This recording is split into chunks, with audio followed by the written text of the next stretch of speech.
On this episode of Putting Possibility into Practice, giving thanks to those who have served and continue to serve our country each and every day. With the 4th of July right around the corner, we are talking about servicemen and women and what you can do to honor all that they have done to give for our country and how you can get involved with organizations in your community.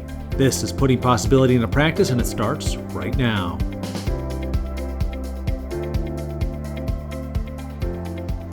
I'm Joe Augustinelli, Social Media Manager at Greenway Health, and welcome to this episode of our podcast, Putting Possibility into Practice. If you are a returning listener, we thank you once again for tuning in, and if you are a new listener, we are glad you found us, and a little later on at the conclusion of today's episode, we'll let you know how you can subscribe to our podcast and on what platforms to get notifications each week when new episodes are uploaded. Well, with the 4th of July right around the corner after this episode is uploaded, we thought it would be great to kind of transition a little bit from some of the stories we've been telling through our podcast throughout the year. And as we did last year, right around the 4th of July, talk about the sacrifices that so many brave young men and women have made for our country.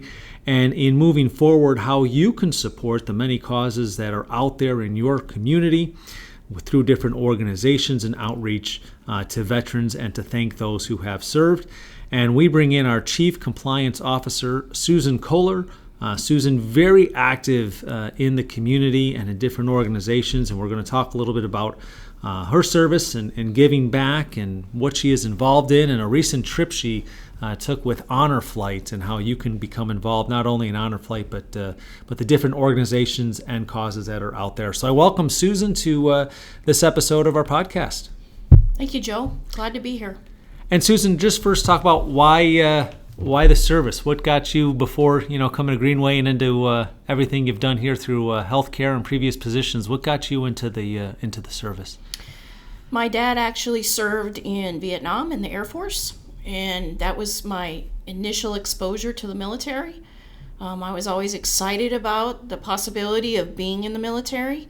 And when I was in high school, I took my ASVAB, which is a military entrance exam, and did very well on that, and talked to a Navy recruiter and actually entered service in the Navy.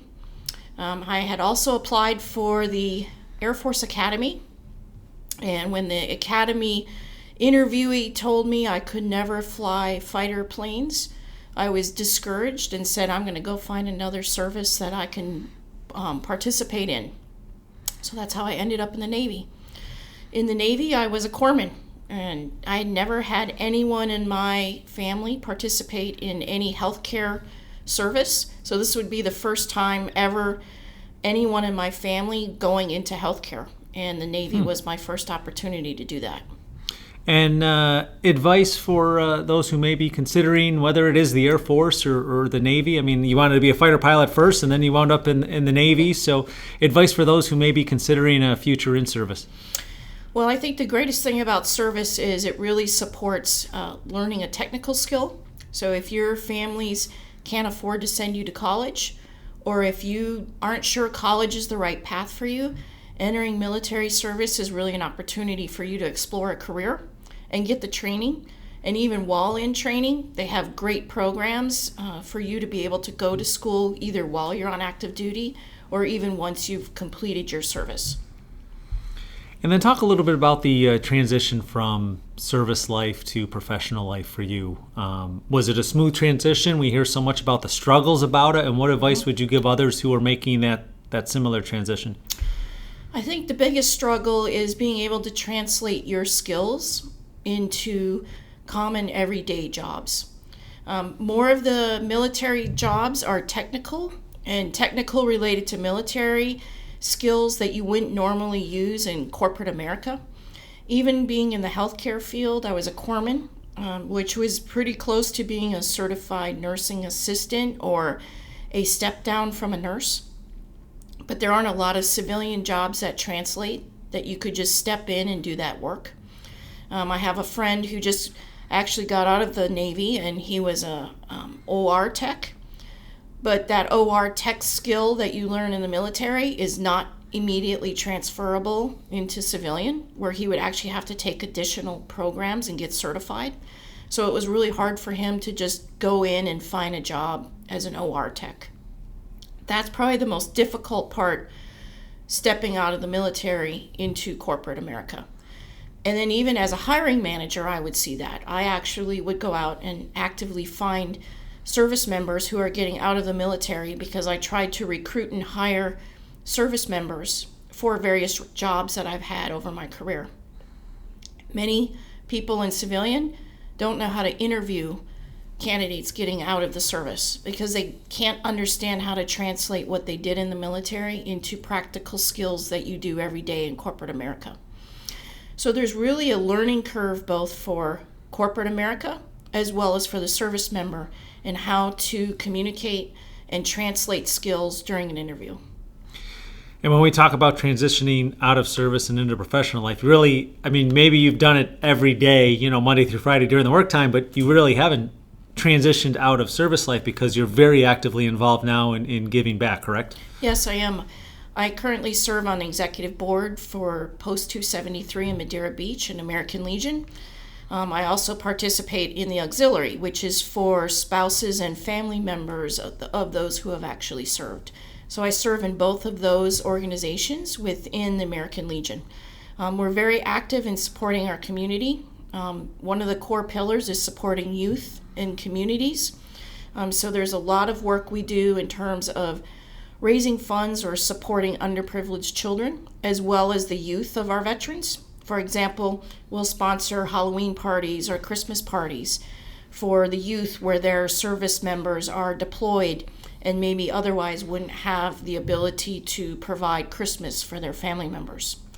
We're also good about supporting veterans who are actually out of service. So on holidays, we like to have meals. So Christmas and Thanksgiving and New Year's, where we'll actually have dinners for our veterans so that they're not alone during the holidays.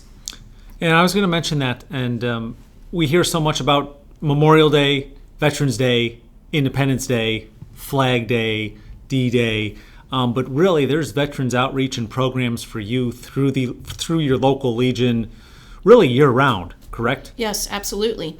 And there's the American Legion. There's also the Veterans of Foreign Wars, which is also another big organization. There's the Marine Corps League. So there's various veterans organizations. I just happen to be very active in the American Legion. And I encourage anyone in the community, if you've had any members who were in service, to seek out some of those organizations, as you may be able to be an active member and support them in the community. And in addition to the patriotic holidays and then those holidays that you had also mentioned with Thanksgiving and Christmas, what are some of the other community outreach that the Legion does throughout the year to support the community and children and families? We also support schools in our area. We do student awards. So for example, at the end of May, we actually hand out student awards regarding leadership and Americanism, where we work with local schools to identify students who represent these characteristics that are core for the American Legion. So I actually participated in giving out student awards in May, and other legions will do that similar thing in the May period. We're also active in supporting and identifying underprivileged schools and collecting school supplies for them at the beginning of the year so that they can kick off the beginning of the year with all the necessary supplies to have a successful school year. We really like to be involved in the community and see what we can do for the youth. Our post also sponsors a Boy Scout troop, so we sponsor some of their activities and give them support as well. And then we also see it as a leadership opportunity for them to come in and support our veterans. So for example, we support an organization called the Tampa Bay Troop Support, where we do what's called a packing party 4 times a year, where we have donations from all over the community as well as members of our organization who will bring in toiletries, socks, games, food goodies, and we will pack boxes, and we call it sending a little bit of home to our troops who are overseas. And we just had a recent packing party about 2 weeks ago, and I've actually sponsored a box. We have an employee here on our team whose husband was just deployed and will be gone for 3 months. And so I was able to get his address and be able to ship a package for him. And so we really like to try to find specific people that we can ship to, and when we don't, for example, this last packing party, we shipped 82 boxes. We'll also ship them to just general units that are deployed so they can get a piece of home. Awesome. And something else you did recently was, and we shared the photos of this across our social media networks not too long ago, but honor flight. And you were telling me this was the first time you had been on an honor flight. For those who may not be familiar with what honor flight is, what is honor flight? Yep, that's great. Spectacular experience. So West Central Florida Honor Flight is who I participated in, and they have a website, and I believe you shared that on our LinkedIn with the photos.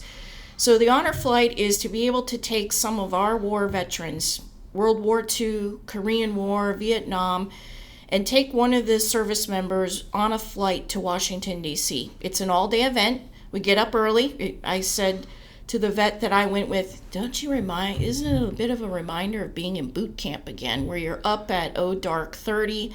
You get to the airport, you get on a chartered flight, and that chartered flight takes us directly to Baltimore, where we then get on buses that are escorted by police, which was a really exciting experience for the vets, and they take us to some of the key memorials in Washington, D.C. World War II, Vietnam, Korean War Memorial, as well as the Air Force Memorial. And really the event is to help them understand and see how our country is honoring them for the service that and sacrifices not only for them, but for the colleagues that they even lost. And it was really a good experience to be able to talk with each member and what it meant to them. And what was even more is on the flight home, everyone got a mail package. So we actually had citizens write letters of thanks to these veterans, and they each got an envelope stuffed with letters from kids and various people from across the community thanking them for their service. And there was a gentleman sitting next to me who was from Vietnam, and he said, for years people asked me to go on this, and I said, why would I want to go on this? And he said it was the best experience ever, especially as a Vietnam vet. When he came home, no one praised him and thanked him for his service. If anything, people discouraged and had discouraging words when he returned home. And he said this was like his first time being recognized for his return home. And along with Honor Flight and the outreach that you talked about, the Legion, there's ways obviously that myself, other members of the community can become involved in all these causes, correct? Oh, absolutely. We have open houses. So, for example, on July 4th, our post is always open to the public. So the public can come in and enjoy the facilities and the fireworks and honor our veterans. We also support another event called the Annual Veterans Boat Parade, which is the only veterans boat parade in all of the United States, where we bring veterans in and they get to actually go on decorated boats, and there's a prize for the most decorated boat, and they get to go around the intercoastal. And it's become a really big tradition now where citizens will actually sit on the intercoastal and have parties and blow horns and cheer all the veterans as they come by on the various boats. And when is that? That is in November, so it'll be on November 10th. So it's usually perfect. Surrounded around Veterans Day. Awesome. We'll have to definitely get some photos or maybe some video of that. That'd be great to see, especially if it's the only one in the United States. Yep, definitely. And then there's other ways people, if you have ever had a service member in your direct family, you could also join some of these services in the capacity of the auxiliary, for example, or the Sons of the American Legion, which are individuals where their fathers or grandfathers may have served. They can also join the organization and then participate actively. And then for Honor Flight, really anybody, correct, can volunteer as a chaperone and make that trip with veterans, correct? Yes, absolutely. They have applications on their site, and they're always looking for guardians. There's a formal application process.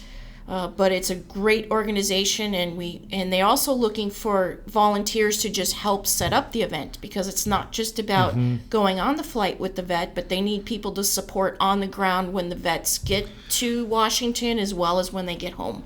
And there's usually quite a welcome when they get home, correct, at the airport here. I remember that from a previous position I held in upstate New York, but there's a big reception and welcome as they're coming through the gates, if I recall correct. Absolutely, and we welcome anyone to show up at that welcome event. They usually will post it on the website when they'll be coming home.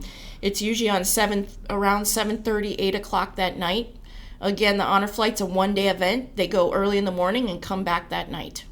Well, great. I want to thank you for sharing all the experience and the stories, and can certainly see it as I'm sitting here with you, and I'm sure the listeners can hear the passion in your voice for all this. So thank you for your service and continuing to serve those who have given so much for our country, and hopefully somebody out there will be inspired to join the effort by listening to this episode.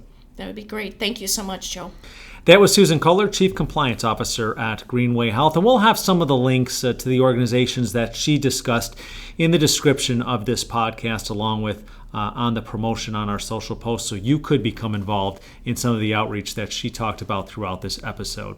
For more information on products and services from Greenway Health, I invite you to visit our website at www.greenwayhealth.com.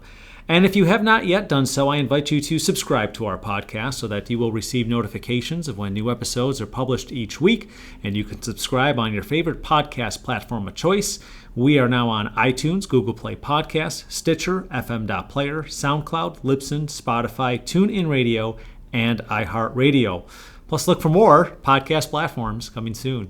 I'm Joe Augustinelli, the Social Media Manager at Greenway Health, and this has been another episode of our podcast, Putting Possibility into Practice. Thanks for listening.